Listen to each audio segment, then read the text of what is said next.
महाभारत का युद्ध अपने अंतिम पल्लों में था।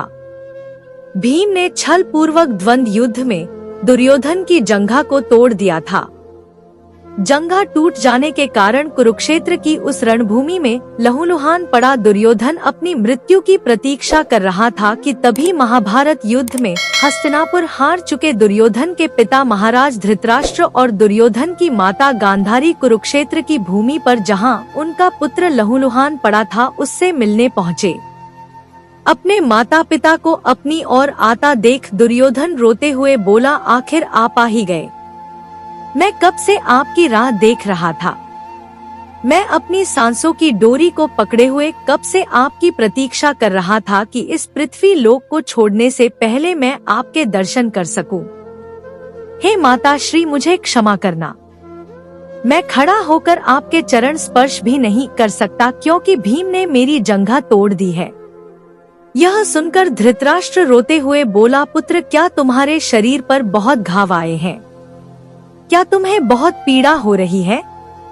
इस पर दुर्योधन ने कहा, घाव ही घाव तो है पिताश्री, शरीर रह ही कहाँ गया है। मेरे शरीर पर इतने घाव है कि मैं हिल भी नहीं पा रहा हूँ। पिताश्री, उस दुष्ट भीम और उस ग्वाले कृष्ण ने मुझे छल करके मारा है। जब मेरे और भीम के द्वंद्व की बातें इतिहास में होंगी तो लोग जानेंगे कि हमेशा धर्म की बातें करने वालों ने मुझे कैसे अधर्म से मारा।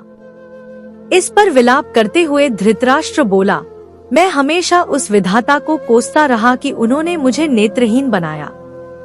इस नेत्रहीनता के कारण मुझसे वह सब छीन लिया गया जो मेरा था। मेरा पद, मेरी प्रतिष्ठा, मेरा सिंहासन, मेरा राज्य, वह सब मेरा ही तो था। पुत्र और मेरे बाद तुम्हारा। पर मेरे नेत्रहीन होने के कारण मुझसे सब छीन लिया गया और मैं कुछ ना कर सका। पर आज मैं कहता हूँ कि हे विधाता, तूने अच्छा ही किया जो मुझे नेत्रहीन पैदा किया। नहीं तो आज मुझे तुमसे नेत्रहीनता की भीख मांगनी पड़ती। मैं अपने प्रिय पुत्र दुर्योधन को इस दशा में नहीं देख पाता। गांधारी विलाप करते हुए दुर्योधन से बोली, यह सब क्या हो गया है पुत्र? यह सब क्या हो गया है?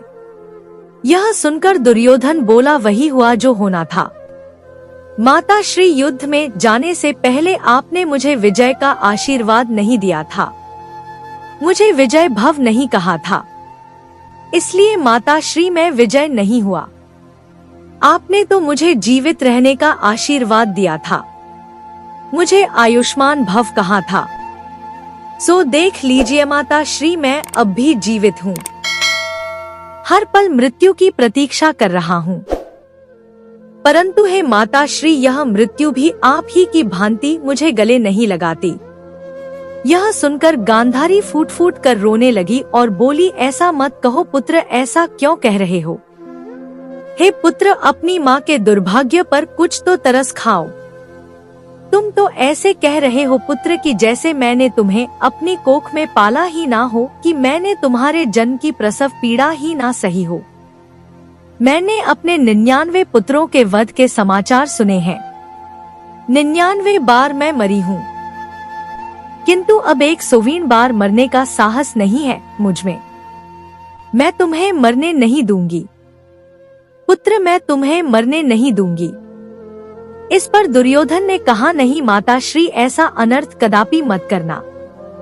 तुम्हारा यह पुत्र पराजय और जीवन दोनों का बोझ एक साथ नहीं उठा पाएगा। और अब मैं इस जीवन का करूँगा भी क्या?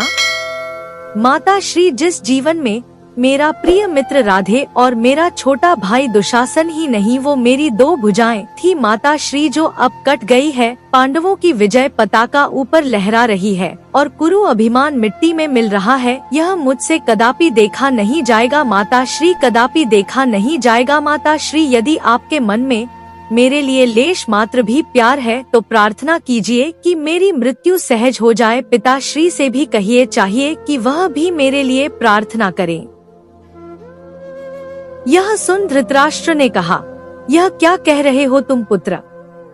मुझसे तो सभी ने छल किया है, विधाता ने, जीवन ने, अपनों ने, परायों ने, और अब तुम भी मुझसे छल करके जाने की बातें कर रहे हो। तुम भी मुझे छोड़कर जा रहे हो। मैंने अपने 99 पुत्रों की मृत्यु पर आंसू बहाए हैं और अब तुम भी जा रहे हो। हे पुत्र विधाता की भांति क्या तुम्हें भी मुझ पर दया नहीं आती? मैंने तुम्हारे लिए विश्व विजेता और अपने लिए विश्व सम्राट के पिता बनने का स्वप्न देखा था, लेकिन आज वही स्वप्न मेरी ही इन अंधेरी आंखों के सामने टूटकर बिखर रहा है। धृतराष्ट्र ने रोते हुए आगे कहा, कहाँ हो तुम गांधारी? चलो यहाँ से, मैं यहाँ अब एक पल भी नहीं ठहर पाऊंगा। मैं यह नहीं देख सकता कि मेरा प्रिय पुत्र मेरे ही सामने अपने जीवन की अंतिम सांस ले रहा है। चलो गांधारी, मैं यहाँ नहीं रुक सकता। इस पर गांधारी ने कहा, मैं अपने पुत्र को छोड़कर कहीं नहीं जाऊंगी। आर्यपुत्र, कहीं नहीं जाऊंगी। यह सुनकर दुर्योधन ने अपनी माता गांधारी से कहा, माताश्री पिताश्री ठीक कह रहे हैं। मेरे जीवन के अंतिम चरणों में मुझे अपनी पराजय और पीड़ा के साथ अकेला छोड़ आप लोग चले जाएं। परंतु हे माताश्री, जाने से पहले एक बार मेरा सर अपनी गोद में रख लीजिए। मैं मरने से पहले कुछ पल के लिए ही सही किसी साम्राज्य का राजा नहीं, केवल एक माँ का बेटा बनकर जी लेना चाहता हूँ। गांधारी रोते हुए बोली, हाँ पुत्र, तू मेरा पुत्र है, मुझ अभागन का लाडला पुत्र है। मैं तुझे कुछ नहीं होने दूंगी। तू मेरी गोद में सर रख के सो जा।